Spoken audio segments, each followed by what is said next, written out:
Hi everyone, my name is Shauna in case you don't know, and welcome back to another video. I am in the room where my demon kitty nephew is and I feel him at my feet. Please don't bite me. So if I randomly scream or stare off into the distance, it's because my demon kitty nephew is doing something bad. So it's another spooky month video, so let's get my spooky dance on.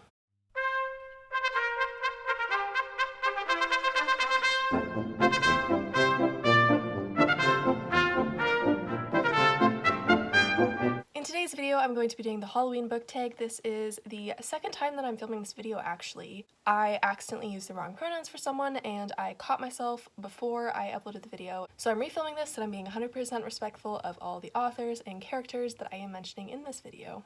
I'm not sure who the tag creator for the Halloween book tag is, but if I can find them, I will link them down in the description below. There's 10 questions to this tag, so let's crack on into this. The first question is, favorite scary must-read for Halloween? The only scary book that I liked was 10 by Gretchen McNeil. I talked about this one in my Halloween book recommendations earlier this month. In case you haven't heard me talk about this book yet, this book is a horror novel that's young adult that takes place in an island in the Pacific Northwest. So it's sort of eerie for me because I live in the Pacific Northwest and I've gone to a bunch of the islands around here because my grandpa used to own a sailboat. There's lots of murder and mayhem and mystery that ensues after they go to this island for a party. It's a really good book. It's the only horror book I enjoyed, so definitely give this one a shot if you like horror books. Number 2, scariest book cover like ever. So I downloaded this one for free off of the iBooks store, and the cover scares me so bad that I hate looking at the cover. I hate even acknowledging that the book is on my phone because I just cannot stand looking at that cover. So this book is The Forgotten Girls by Alexa Steele. The cover is insanely creepy. I have it somewhere on the screen.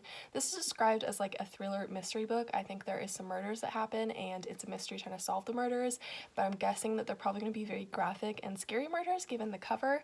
So I am interested in finding out what that book's about, but I'm also really scared because I don't do well with horror.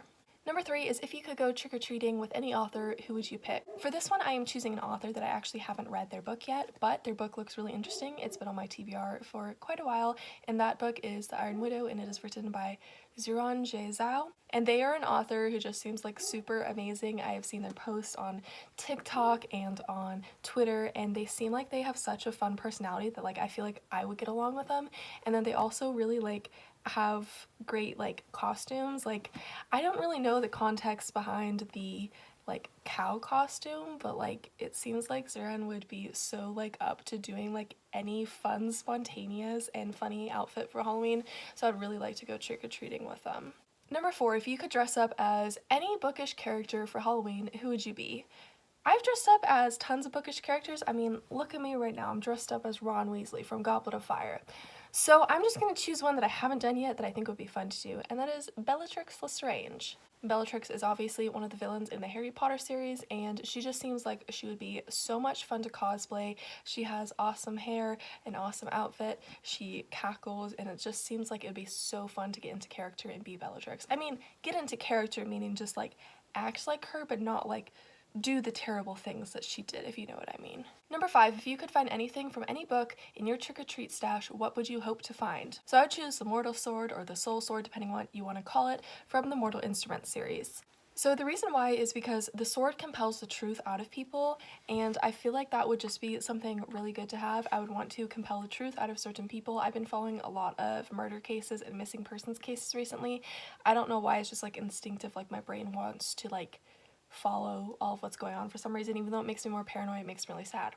But anyways, I'd want to get the sword, and then want to use the sword to compel the truth out of criminals or people who are persons of interest in cases, so that we can get to the bottom of it and get these families on the path to getting answers and healing. I know that there might be more fun reasonings to have the Mortal Sword, or there might be other fun items from books to get, and this is just the one that came to mind right now that I really feel would be useful to have in this world, because there's so many people that we just need a confession from them, and then the sword could get that out of them. Number 6, in what fictional world would you like to go trick-or-treating? So for this, I'm going to be choosing Charlie and the Chocolate Factory. I wouldn't want to go trick-or-treating in the houses outside of the Chocolate Factory, but I want to go trick-or-treating in there. Imagine that the Oompa Loompas and Willy Wonka have all these little stations set up and mini houses made out of candy that you can go to each one and get all the fun candy. I feel like that would be really awesome. You get the best candy ever. It would be so amazing. Number 7, what book villain would you not like to meet alone in a dark alley on Halloween? So I'm going to the Twilight series for this one by Stephanie Meyer. I've only read the first 2 books so far, but James and Victoria from this series are villains that I would not want to meet in a dark alley. So first of all, they're vampires, so they have an advantage over me, and they especially have an advantage over me when it is dark. James scares me a little bit because he's somewhat of like a trickster in getting what he wants, like what he does in this book to Bella, and I feel like he'd enjoy killing me.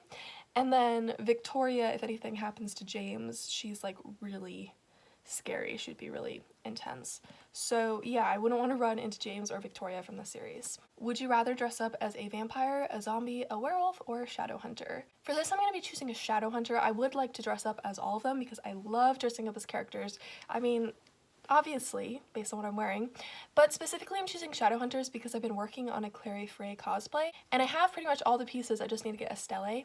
So I think it would be really fun to dress up as a Shadowhunter, and you can have like all of the runes, like little temporary tattoos. That would be really fun. I will not draw it on with eyeliner because I feel like that would take too long, but I did buy all of the tattoos that I need for this Clary Frey cosplay that I want to do. Oh my gosh, the cat is here. He is looking like he wants to hurt me. Please be nice to me. Where's your collar? You're a little naked boy. I'm gonna try to ignore him, but if he makes an appearance in the video, I can't stop it. Number 9, pick a candy, just one, from Harry Potter that you would love to find in your stash. So I have been to the Wizarding World of Harry Potter 3 times and the studio tour once. So I've had plenty of time to try all the different Harry Potter treats. I mean, I haven't tried all of them, but I've tried the ones that I've been most interested in trying. Actually, I've been to the Wizarding World 4 times. Yes, 4 times. Twice in Florida, twice in California. Anyways, so I've tried a lot of the different Harry Potter candies since I've been to the parks and to the studio tour, and Fizzing Whizbees are my absolute favorite. They're like milk chocolate with Pop Rocks shaped in these little bees, and they taste so good. I'm obsessed with them. I wish that more would come in each pack when you buy it because they're pretty small packs, but I really like them, and I would love to get more Fizzing Whizbees somehow. So yeah, Fizzing Whizbees is definitely my answer for that.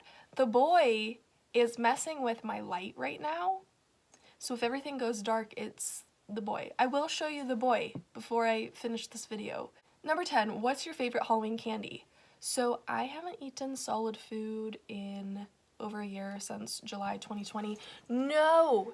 He just messed with my laptop. So what I was saying before he messed with my laptop is I haven't eaten solid food since July of 2020 due to my health issues. I have talked about this somewhat. It's really hard to not be able to eat solid food because I crave everything. And because on holidays like Halloween, I see people eating all this yummy food and I can't eat it, and it's really hard, and the boy's making an appearance. But anyways, the one that I've been craving the most that I remember really enjoying back when I was eating solid food was Reese's Peanut Butter Cups, and I really hope I can get back to eating solid food at some point because I really want to eat some of those. So that's all for this video. I hope you enjoyed it. If you did, feel free to give it a thumbs up and subscribe to me if you haven't already. All of my other social media will be linked down in the description below. He is attacking my light as if it's a cat toy. Rio.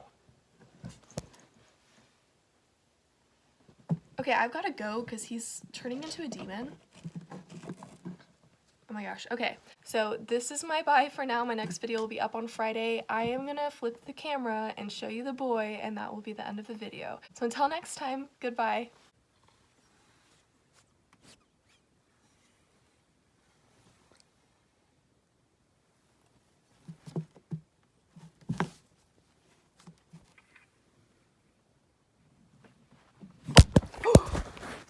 Boy, that was rude.